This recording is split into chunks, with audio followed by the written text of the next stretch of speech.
It's Girl Scout cookie season, a time when we get to celebrate delicious cookies, good memories, and yes, the power of young women to build community and change the world. I was lucky enough to work with a former Girl Scout this summer at the ISJL. Isabel Bartosh served as an ISJL public history intern in the summer of 2022, and I have never met someone as passionate about Girl Scouting as Isabel. Join Isabel as they tell the story of Southern Jewish Girl Scouts and bake something delicious in the process. Welcome to the ISJL virtual vacation. I was a Girl Scout for 12 years, and I've noticed that most people don't really know a whole lot about Girl Scouts other than cookies, which are great. Cookies are amazing. But there's also so much more to the Girl Scouting history and the Girl Scouting movement itself. And people usually don't know that there's actually a strong Southern Jewish angle to the history of Girl Scouts as well. So we're in the kitchen today because we're going to be making some Girl Scout cookies, but they're going to look a little bit different than what you might see in February and March when all of the Girl Scouts are outside of Fred Meyer and Walmart, freezing cold, trying to sell boxes of Girl Scout cookies. This original recipe was created by Gottlieb's Bakery, which was a kosher bakery, for a Girl Scout fundraiser in Savannah, Georgia in 1936. So making these cookies is actually a really fun way to connect with the history of Girl Scouting, and you can find this recipe on the ISJL Virtual Vacation website and in the description of this video.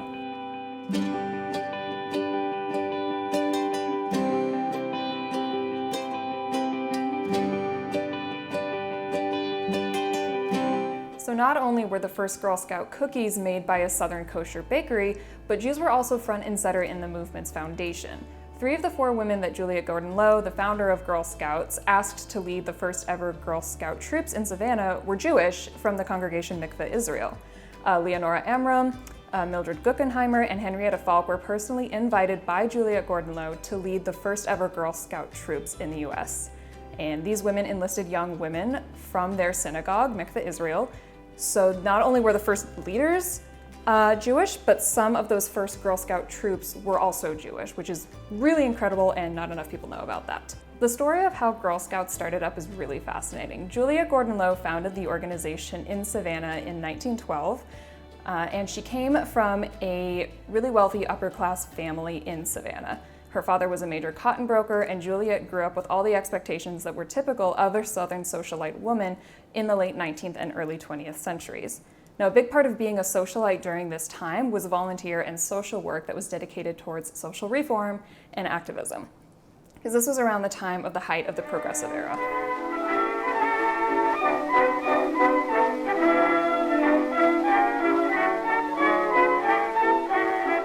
So the Progressive Era was a really pivotal time in American history because we started to see the rise of volunteerism, social work, and activism, and those activities were predominantly led by women. Specifically, the social reform movements of this era, so think the temperance movement, women's suffrage, and the camping movement, broke down the strict separation of public and private spheres that had dominated much of the Victorian era and redefined the limits of what the home was. In the 19th century, the ideology of separate spheres was exceptionally popular, especially among the white middle and upper classes.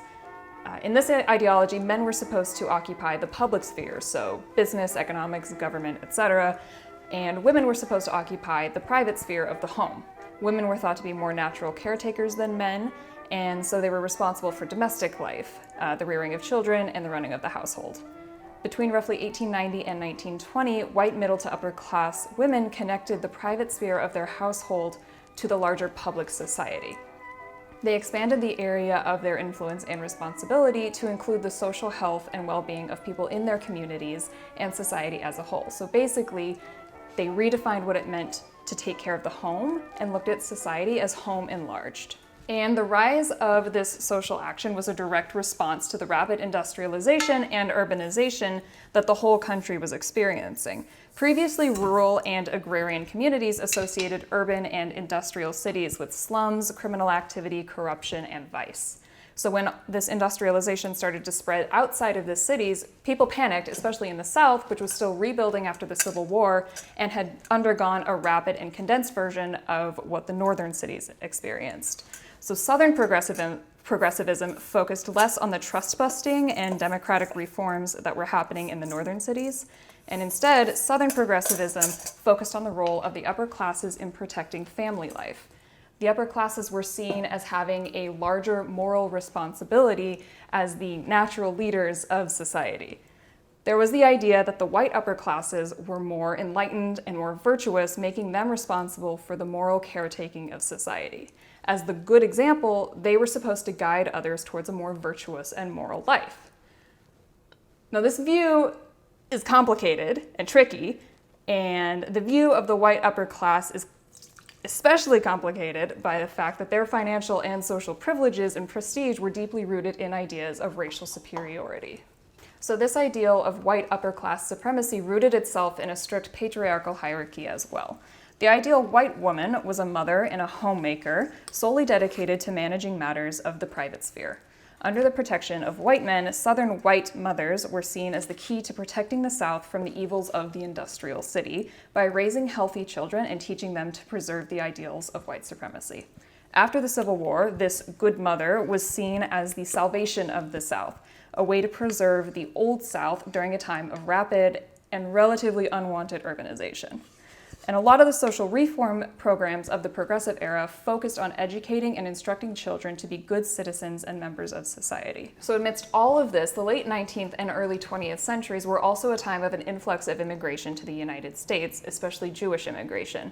Pogroms in Eastern Europe pushed many Jews to immigrate to the United States, and although the South was less of a destination than the northern industrial cities, Savannah especially saw an influx of Polish and Russian Jews during this period. And this contributed to the ways that white women, especially Jewish women, viewed their roles in society. The rapid influx of Eastern European Jews that many Southerners associated with the slums of the northern cities threatened to disrupt the careful acculturation that Savannah's predominantly Sephardic Jewish community had cultivated since the mid-1700s. Partially motivated by a desire to help accommodate those new Jews, and inspired by a need to defend themselves from xenophobic associations, Savannah's middle and upper-class Jewish women turned to progressive social reform to shape the behavior of these new immigrants.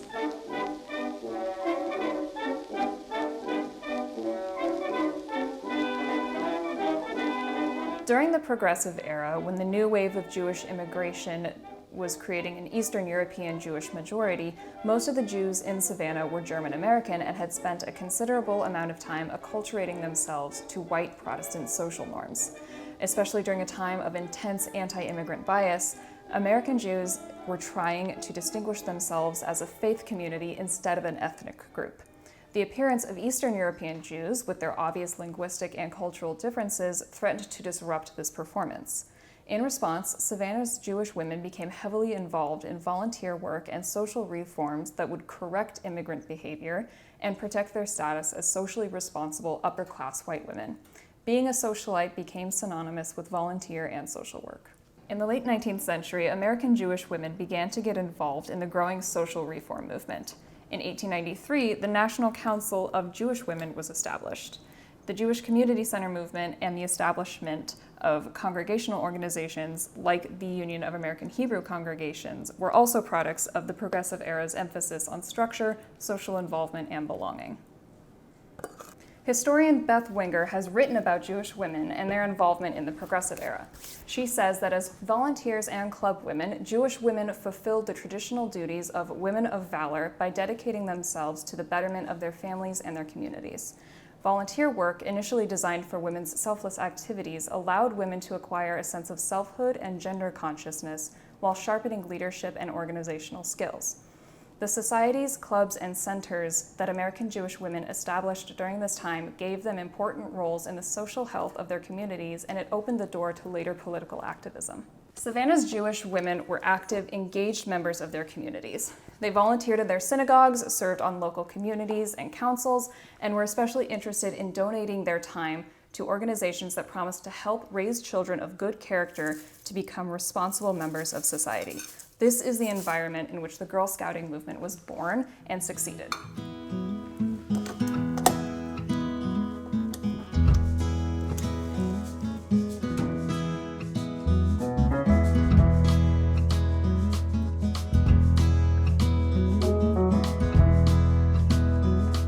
Honor, courage, character, and sisterhood. These qualities form the foundation of one of the oldest institutions for girls in America. In 1911, Juliet Gordon Low was in England visiting her friends, the Lord and Lady Baden-Powell. While she was there, she observed the Girl Guides troops that the Baden-Powells had formed as a sort of girls' version of Lord Baden-Powell's Boy Scout troops. Low was really interested in an organization that promised to instruct young women and teach them important life-building skills, and spent time observing and actually leading a Girl Guide troop in rural Scotland. Growing up in an upper-class Savannah family, Low would have been deeply steeped in the progressive era politics of the white upper class's moral responsibility to contribute to the betterment of society. Her cousin, Nina Pape, was the headmistress of the progressive Pape School in Savannah that dedicated itself in part to turning out female college-ready students. In early March 1912, Pape received an infamous telephone call from her cousin freshly back in Savannah after her trip to England. On the phone, Low was excited and determined as she described the Girl Guide troops that she had met with overseas. Relaying her determination to create a movement for the young girls in America, Low is quoted as saying that she had something important for the girls of Savannah and all of America and all of the world, and we're going to start it tonight. Low built her organization to do two things. She encouraged character building by asking girls to adhere to what has become known as the Girl Scout Promise and Law, that I had to learn as a Girl Scout, and I think I should still remember it, actually. I think I still remember it. I can't remember if it's the left hand or the right hand, but it's a 3-finger salute, and then the promise is, on my honor, I will try to serve God and my country, to help people at all times, and to live by the Girl Scout law. And then the Girl Scout law is, I will do my best to be honest and fair, friendly and helpful, considerate and caring, courageous and strong, responsible for what I say and do, respect myself and others, respect authority, use resources wisely, make the world a better place, and be a sister to every Girl Scout. That stays with you. I think that's in my head permanently forever. Low's program also encouraged girls to build skills using an incentive system of badges, patches, and promotion to different ranks. Rather than being a social club, this was a regimented skill-building program. Early on, the Girl Scout program emphasized camping and the study of nature, an area that young women of this time were not encouraged to explore. Low wanted to raise girls who were self-sufficient, competent, and capable people. The skills she thought were important for her girls to learn included domestic skills like cooking, first aid, and sewing, but they went far and beyond what many people thought was appropriate for young women to learn and do. Early Girl Scouts went camping to learn survival and nature skills, sportsmanship, teamwork, and preparedness. The Girl Scouts' motto, Be Prepared, came from Lord Baden-Powell's Girl Guides and Boy Scouts. Low intended for her Girl Scouting program to equip girls with the skills and experience necessary to be prepared for any situation. Although the scope and techniques of the Girl Scouting program have changed over the past century, Low's vision for Girl Scouts has remained central to the organization.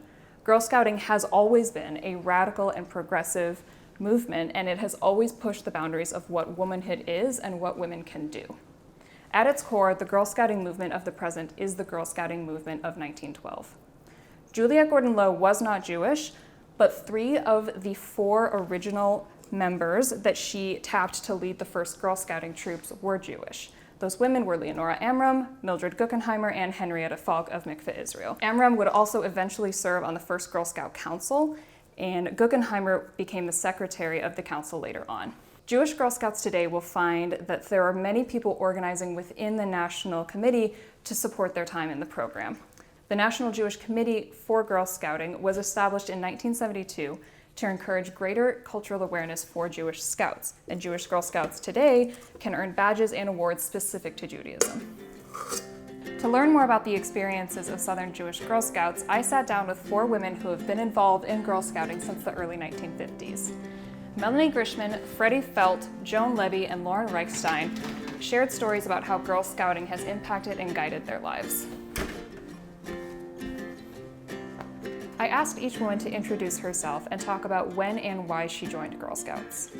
I'm Melanie Grishman. I was born in New Orleans, and I grew up in Biloxi, Mississippi, for the most part. I went to graduate school in New Orleans at Tulane University and really loved the city. I joined the Girl Scouts, I assume, when I was about in the 3rd grade, because it seems to me like I was always a Girl Scout. first a brownie and then went into the other phases of Girl Scouting. My first Girl Scout leader was a woman by the name of Ruth Skinner. She was a big impact on me because she introduced me to a lot of things, a lot of different interests. We did a lot of different things in the troop. She was overflowing with love and involvement with us. And everyone was always talking about the fact that she had this big, huge troop, but she would take in anybody who wanted to be a Girl Scout. And so there must have been over 40 girls in her troop. I think that's one place where my interest in arts and doing things hands-on came from, was in Girl Scouting, because we did so much of it. I remember working hard to get badges and learn new things in order to get the badges. That was a big thing for me. My name is Lauren Reichstein. I was born in Houston, Texas, and that is where I was a Girl Scout for 12 years. I ended up, when I grew up and graduated high school and was in college, I went and I was a summer camp counselor there, and that's how I became a camp director through Girl Scouts and San Jacinto Council. And then now I work for Girl Scouts in Middle Tennessee as the manager of Camp and Adventure Program. So still a Girl Scout. Done some traveling with Girl Scouts.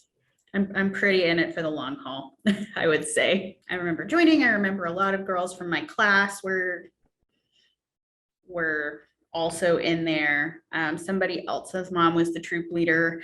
Eventually, when they couldn't be the troop leader, my mom became the troop leader around, I want to say, first grade. So when I became a brownie, I remember liking it. I remember a couple of little projects that we used to do. Like I remember making salt dough. I remember going troop camping.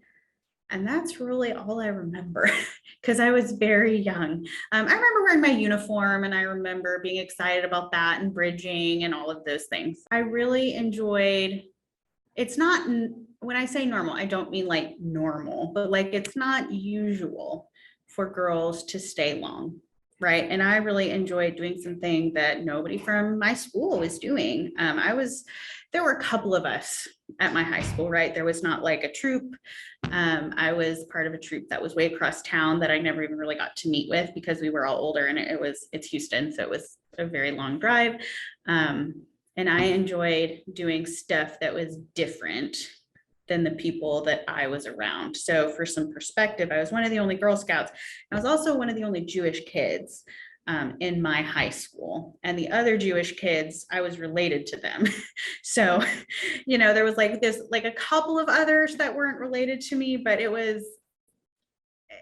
I felt like it helped me stand out a little bit. I'm Freddie Felt, Memphis, Tennessee, and I was in the early 40s, I was a brownie and I was a junior for a couple of years until our troop fell apart. And of course, that was the end of that. And then in 1958, I had my first child, and I was not working, and so I was looking for something volunteer to do. So I called the Jewish Community Center and asked if they had anything that they needed someone for. And among the things they needed was a leader for their brownie troop. So that was how I thought that would be a neat thing to do, and that was how I started. So, but the Jewish Community Center had a troop for a few years, and anyway, so I became leader of Troop 26, and I kept that troop for 25 years. And so after 25 years, I decided it was time to retire. But we had a lot of great experiences, and I was also very active with our council, which at that time was called 10 Art Miss. Now it's Girl Scouts heart of the South. I'm Joan Levy. Well, maybe first I should start with my birth. I was delivered by one of the first Girl Scout leaders, a friend of Juliet Gordon Love's. And she delivered me in her own house in 1942. And I'm 80 years old now. And I grew up within Mikveh Israel's congregation, which is like a family. In fact, I was probably related to about half of the congregation at the time. And my grandmother delivered me because the doctor didn't come back in time. I started out as a Brownie, Troop 57, and went on to become a regular intermediate Girl Scout. And I guess it was a total of maybe 7 or 8 years. Girl Scouting was, part of me. I was especially excited to speak with Joan because her grandmother was Mildred Guggenheimer, a close friend of Juliet Gordon Lowe and one of the first Girl Scout troop leaders. Well, she lived a very sort of a privileged life. Growing up like Eloise at the plaza, her parents owned a what they called a hotel back in those days. It was a grand mansion that people that had permanent boarders. She went to boarding school. She did not go to college, but she went to Miss Somebody's boarding school up in New England. She came back home and married someone who was in the congregation. He was a lawyer. She was a wonderful character and a great solace to me, very close to me. Mrs. Lowe was a friend of hers, and I think she must have asked her to be a Girl Scout leader when she was first forming Girl Scouts. This is a wedding gift that Mrs. Lowe gave her. It says, "With best wishes." It's a little mirror that you hang on a chain by your neck. It's silver, and it has butterflies and flowers done in cloisonne on it.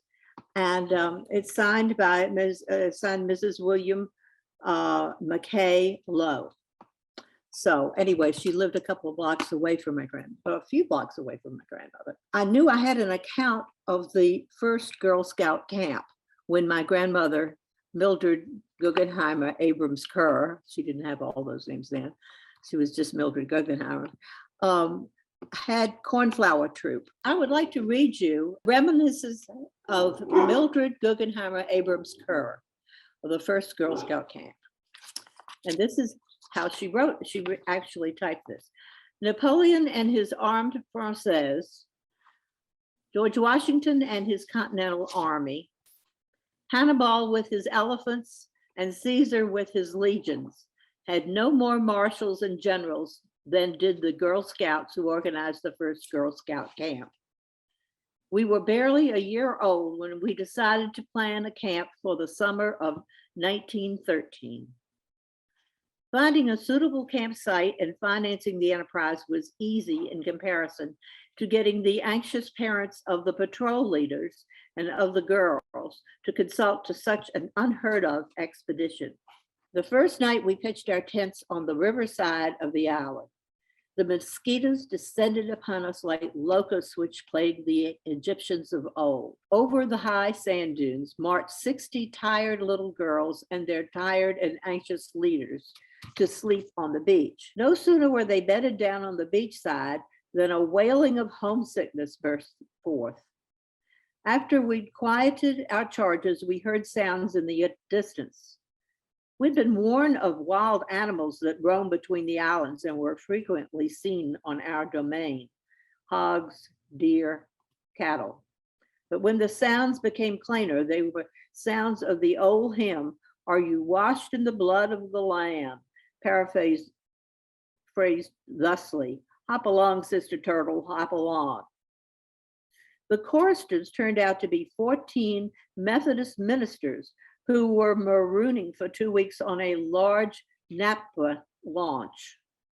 Reverend Bascom Anthony was one.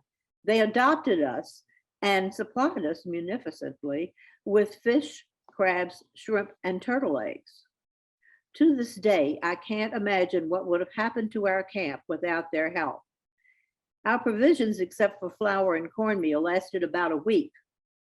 But like manna from heaven, we lived bountifully on seafood, vegetables. And Julia Child, listen to this gourmet dish: cornbread made with turtle eggs. I asked each woman what it was like growing up Jewish in their towns and being Jewish in their troops.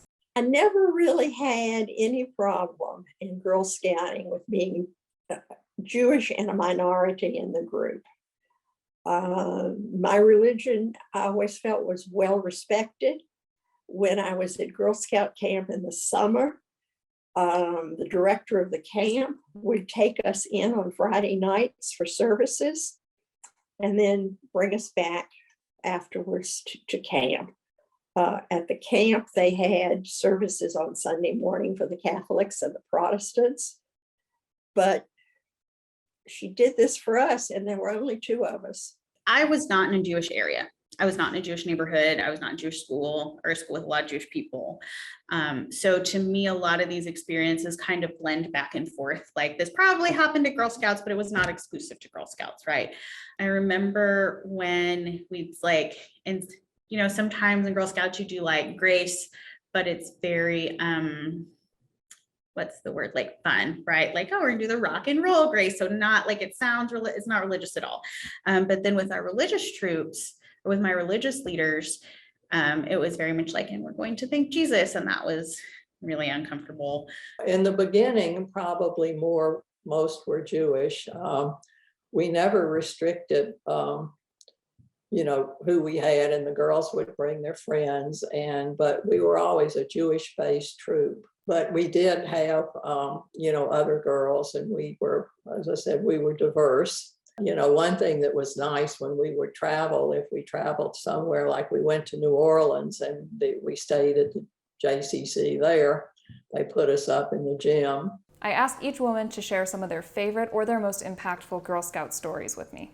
1958, the council started planning for which girls would be part of the troop that went from Biloxi to the International Girl Scout Roundup, which was in Colorado Springs, Colorado. And there were 8 of us who were chosen. We left Biloxi one morning on the train. All 8 of us got on with our duffels and everything. And the train was going to take us all the way to Colorado Springs, Colorado. And it was impressed upon me that I was responsible for everybody. Now, I was going into my senior year in high school. So this was the summer between my junior and senior year. We got on the train, got into the car, and we were the only people on the car, because this train was going to ultimately be all Girl Scouts. So the first stop after Biloxi was Mobile. And in Mobile, a patrol of Black Girl Scouts got on the train, and they were put into a different car. So I told my patrol that we had to go and greet them and say hello and introduce ourselves. So we went and found the car that they were in and introduced ourselves and spent some time talking and getting to know them a little bit. By the time we got to Chicago, the entire train were Girl Scouts. In the evening, we were taken back and we got back on the train. And this train was strictly Girl Scouts. We went all the way to Colorado. We got off. We had been given information about where in the site we were to camp. We got there in the morning. We were taken to our area. We had to find our little camp area in this big area. And then we had to set up. We got all set up. And then we started meeting people from all over the world. It was unbelievable, the sight of all these girls. We were all given straw hats that were kind of shaped like a cowboy hat. And the first thing people started doing was swapping things, and you would pin your swaps on your hat so that your hat suddenly became full of things from all over the world. There were all kinds of demonstrations. There were areas where people went, each troop had a thing they were demonstrating, and there was a schedule all printed out. And so you could go wherever you wanted to see whatever kind of demonstration you wanted to give. Our demonstration was making shrimp nets. And so we did that one day. The group that was in our little troop from Minnesota made krumkake, which was a Norwegian cookie that's made in the press. Other people had different things they made. Some people had music, or they had crafts or other kinds of things they wanted to demonstrate. So you got to learn a lot of different things. On Friday, there was going to be a Shabbat service for the Jewish girls. And just before sundown, we were all to go to this one place, which was on the side of a hill. And it looked west. So behind, we saw the sun setting behind. They had a cadet from the Air Force Academy come to, and a rabbi, I don't know where the rabbi was from, but this cadet chanted the service. And now, as I think back, I think it's a shame that they didn't have one of the girls do it. Here we were, all these girls, and yet at that time, there was not the recognition that girls should be a part of the service. So, you know, since we were all girls, it seems like it would have been really nice to have had some girl to do the chanting. It was a very meaningful service, because here you were amongst all these girls from all over the world who were Jewish, who were praying together out in the open in this beautiful scenario with the sun setting behind us and everything. It was really gorgeous. I really came into my own in Girl Scouting when I was an adult. When I was 19 years old, I started to work at summer camp, which totally was surprised my whole family. They were like, what are we doing? You're not an outside person. And it changed my life quite literally. I started off as an aerospace engineering major, and then I went to summer camp and became a camp counselor. And it took a couple years for me to get there. But then I changed my entire major, and now I work for Girl Scouts as the manager of camp and adventure programs. So it changed the course of my career, and just the being around the people who worked at Girl Scout camp, who were so supportive and so inclusive and so positive. Like, I learned a lot about myself. I became more outgoing. Like, I remember the transition from being like, oh, I'm this very quiet, I don't want to talk to anybody, to now I feel confident, like going out and leading adults and leading children. And like, I can like do all these things that I never like really thought about doing before. And so that led me into, I lived abroad for a couple of years. And at the end of that, I went and volunteered at our chalet, which is for those who don't know, it's a world center that is owned by the World Association of Girl Guides and Girl Scouts. And that was one of the more profound experiences of my entire life, because it was guides and scouts throughout the world. They come and visit this one place. And as a volunteer, we had, I want to say 10 countries represented. And it was just so powerful to be there and see the impact that Girl Scouts really makes everywhere. We think in this country, a lot of it being around cookies, right? Like, if you ask anybody, what do you know about Girl Scouts? Like, some people will say camping, some people will say crafts. Most people are going to say cookies, which is good. It has its purpose. Obviously, like, I have my job because we sell enough cookies, and I am not dismissing that. However, that is not the norm everywhere else. And it really gave me perspective that we do change the world, and we are kind of the force. We drive a lot of things, right? Like we have girls at an age where they're really excited to learn and grow, and we set them up for making their own choices and understanding what they want to believe in their life and how they want to kind of go about those things. It's impacted me because I have a lot of confidence. I don't think that if I would have not been a camp counselor, that I would have traveled internationally abroad by myself and lived abroad and then volunteered. Like, you know, it's just a domino effect.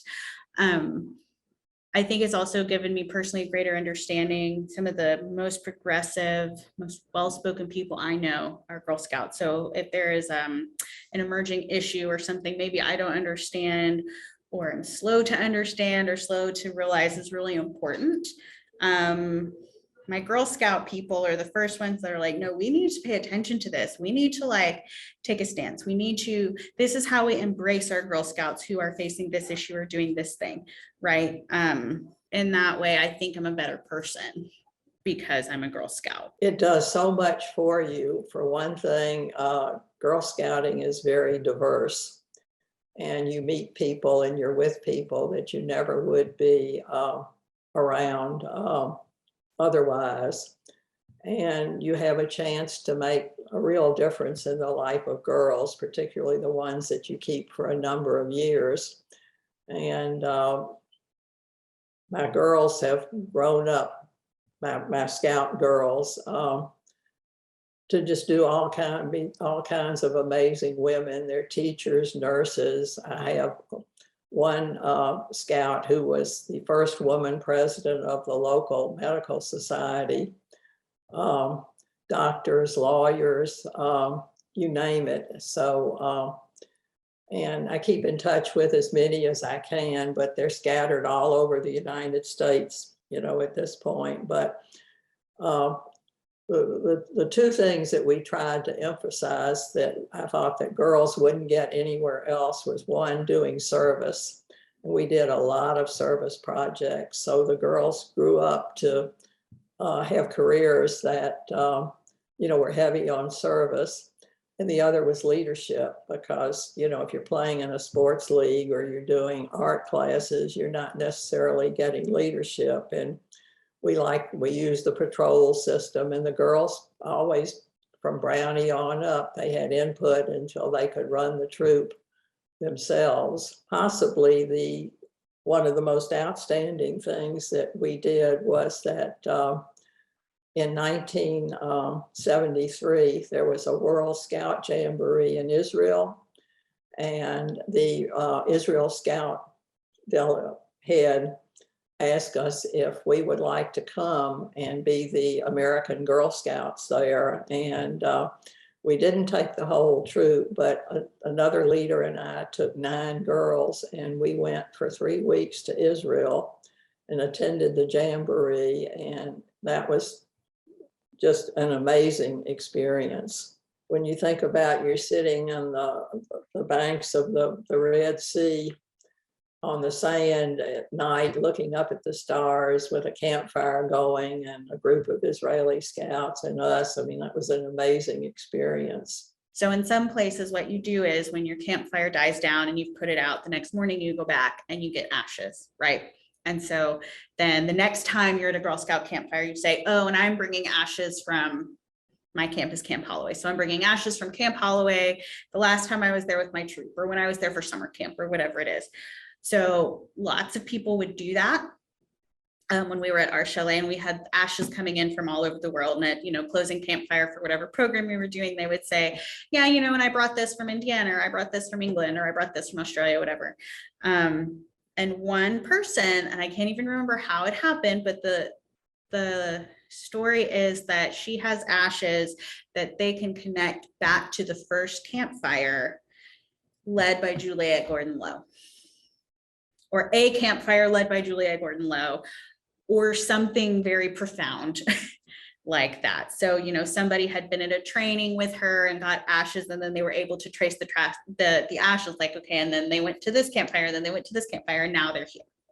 And I have ashes from that fire. So technically it's like I shook like 6 degrees to Kevin Bacon, but like however many degrees to a campfire led by Juliette Gordon-Low.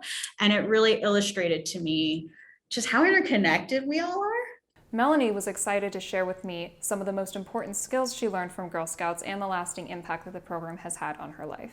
The women who were in charge of the Girl Scout Council in Biloxi were very into teaching us how to be responsible and do things for ourselves and have experiences that taught us leadership skills.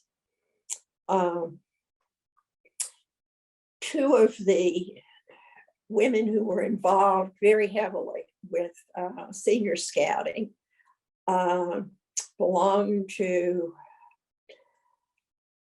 a group of professional women. I can't remember what the group was called, but I know that they had every one of us come and speak to that group at one of their meetings, giving us an experience of meeting other women who were in professional positions, but also having the experience of speaking to them about our lives and what was happening with us, which was a very nice experience. I always felt that these women had a big impact on my life. To me, being in Girl Scouting was a way to broaden my perspectives on a lot of things and have a lot of experiences I would not have had otherwise. My father and mother never took us on a lot of vacations because my father always said, you live in a vacation place and there's no need to go anywhere else. So we would spend the summers at home,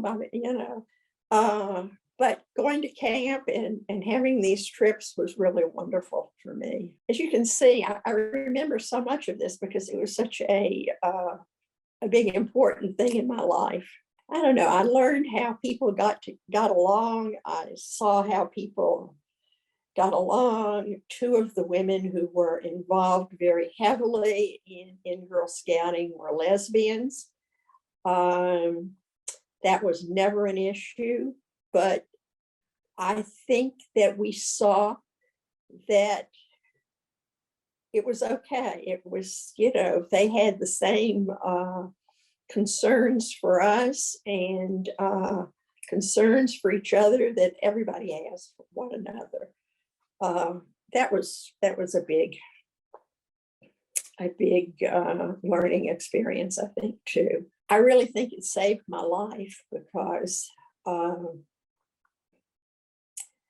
the fact that we lived in a place where there were not a lot of other children and in the neighborhood, and this really gave me an outlet to be involved with other children and in a way that was other than at school. I don't know, we did a lot of things that really broadened my horizon, so to speak, gave me confidence and helped me to become the person I am. As a current Girl Scout camp director, Lauren was also excited to share the value that she sees in the organization and the kinds of experiences that she wants to give the current Scouts in her programs. Girl Scouts has always been progressive, right? We were talking about female empowerment before that was a thing. We have always been, I want to say, on the right side of history, but that's not always true. Sometimes it's taken us a minute to get there. But I think an organization like Girl Scouts, number one, is so powerful and important because it is volunteer led, right? Like, yes, we have a national curriculum. Yes, we have, these big national campaigns and we have like standardized badges, but our leaders are from our communities, right? And that it provides not only this curriculum and like this leadership skills and all these things, like these are the code words, right? But at the end of the day, our volunteers come from our communities and they are leading the girls in their communities to one day better their communities, right? Like it's very grassroots driven. It really meets the needs of girls where they are. In my council, my current council, we have 39 counties, and the needs of our girls that are in the city are not the same as the girls that are rural.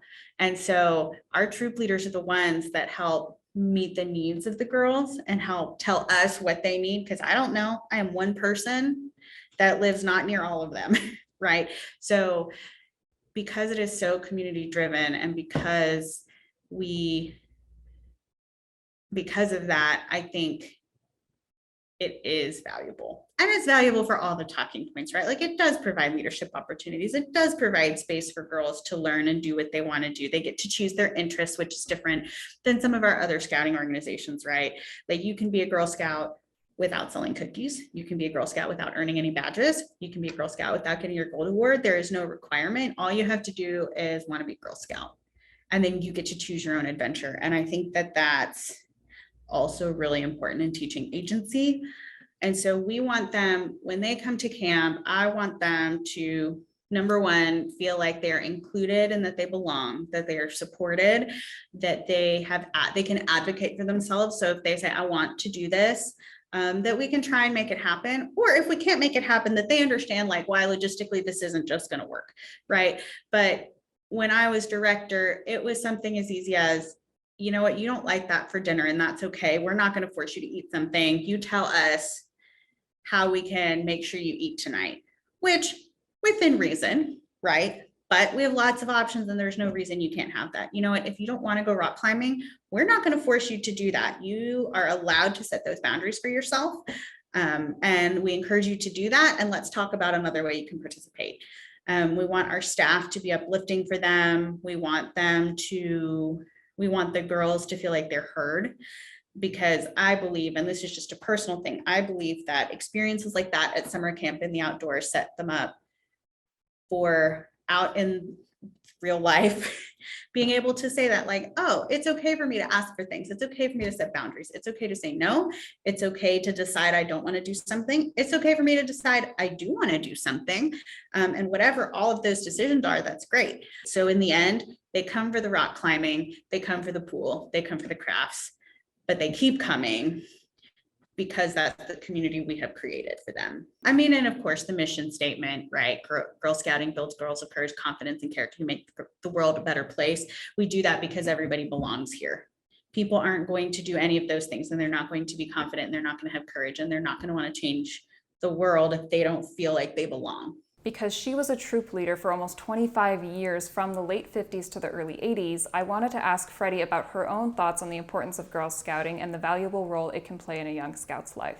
I loved the activities that we did, and because I guess I'm still a kid at heart, and I enjoyed, the camping and the activities. Plus, I enjoyed working with the girls and with the adults, and I made some very good friends among the adults that we worked with. And again, it was people that I never would have met.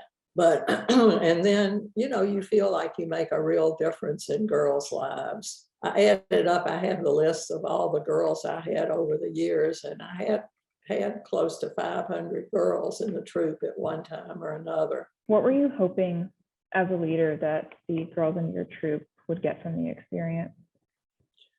Well, that they would grow up to be amazing young women, which they have, and that they would have a good experience and learn to love scouting and do things for other people, and also learn to love the out of doors, because nowadays people are more into camping and outdoor activities. But back then, most of these families, the girls would not have gotten any outdoor experiences at all. Being in the South, we went through segregation and desegregation. And when I started, there was a Black division.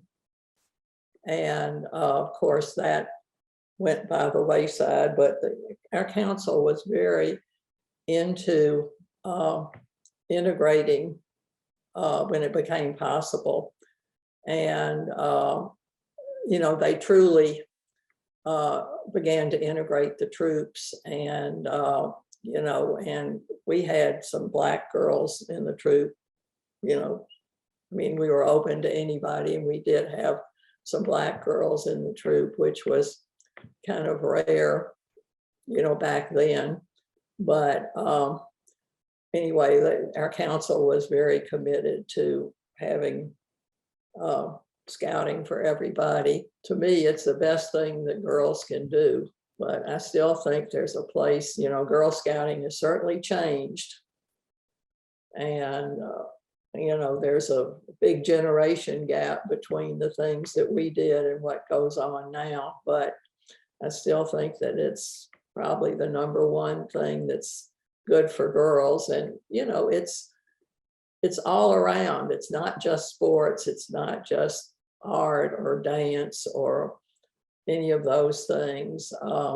It's an all-around organization. And if you start out, even if you don't start as a brownie, but if you stick with it to when you get into middle school and high school, I think you can really learn a lot, and it can really help the girls develop. In my own experience, I found that most people don't know much about what Girl Scouts actually do other than sell cookies once a year. But Girl Scouts is so much more than that once a year cookie sale. I asked Melanie, Lauren, and Freddie what they wished people understood about the organization. I think the one thing that people need to understand is the character building skills that girls learn in Girl Scouting. That those things teach women the skills to be independent, the skills to be leaders, ways to reason out and solve problems. I don't think that people understand that part of Girl Scouting. It's not all fun and games. A lot of it is learning and learning to be leaders, learning to be good followers, and learning to work with other people. I think a lot of people just don't realize how involved Girl Scouts are in their communities. This is not all girls do. They're usually in Girl Scouts, in FFA, in band, in soccer, and balancing it is the biggest thing. And the ones who stay through all of that, they are rock stars, and they don't get enough credit for that, What I enjoy is every now and then I'll run into somebody that was, in the troop and I hadn't seen in 30 years. And they remember and they have good memories, or I'll get a call from somebody. And so those are good times.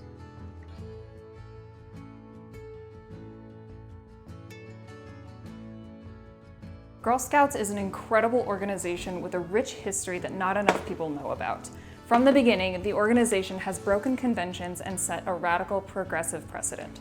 Girl Scouts was one of the first national organizations to include girls with physical disabilities in their troops. The original Girl Scout troops were ethnically, culturally, and racially diverse. The first Black troop was formed in Tennessee in 1917 by Josephine Holloway. The first Native American troop was formed in 1921 in New York. The first Mexican American troop was formed in 1922 in Houston, Texas. By 1951, there were more than 1,500 racially integrated troops and 1,800 Black troops in the South. In 1956, Martin Luther King Jr. called the Girl Scouts a force for desegregation. In 1975, Girl Scouts elected Gloria D. Scott as its first Black president. In 2012, Girl Scouts USA officially announced that trans girls were, without question, welcome in the organization. Girl Scouts teaches practical life skills and can be an indispensable resource for teaching courage, confidence, and character. To learn more about Girl Scouts and find a troop in your area, please visit the Girl Scout website.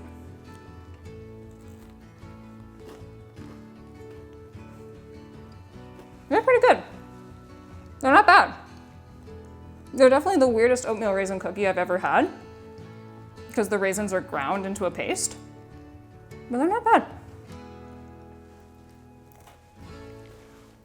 Thank you so much to Joan Levy, Lauren Reichstein, Melanie Grishman, and Freddie Felt for sharing their stories with us. Thanks also to Isabel Bartosh for their hard work on this episode. And a special thank you to Michelle Shipper for lending us her kitchen for a few hours for filming. If you're interested in stories like these, social histories of children and young people in the Jewish South, you should definitely check out our episode Summer Camp Magic, all about the development of Southern Jewish summer camp, and From Ballyhoo to Bumble, stories of Southern Jewish romance.